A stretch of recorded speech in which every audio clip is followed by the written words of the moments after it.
all true. I didn't want to believe it.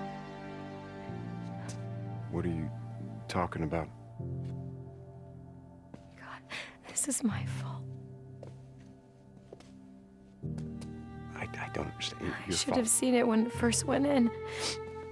I mean, we used to grow wild ginger and grapefruit here. And then all of this changed. They sealed everything off. They took away my clearance. God, David kept telling me. He kept telling me that something was wrong. Okay. Who's David? David Gorman. He was this research intern. You know what I said? I told him that we're a farm and we're high tech and all that shit, and that there are billions of dollars at stake, and to just leave it alone. And he didn't listen.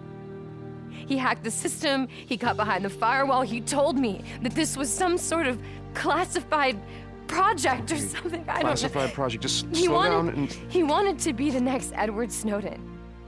You see, he wanted to blow the lid off of this entire thing. David Gorman exposes the evil empire and saves the world and all that shit, and I didn't listen to him, Deacon. I told him that he was being paranoid.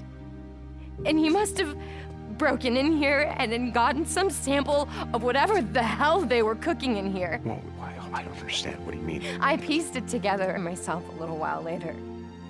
The night that I was stabbed, I went to the Cloverdale office in Farewell, and I went to go try and find David, but he was already gone.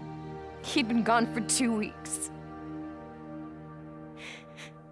There was this big green expo in Portland.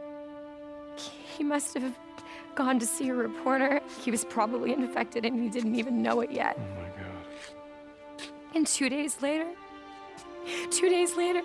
everybody at that conference was infected, and then they all got on planes and they went home.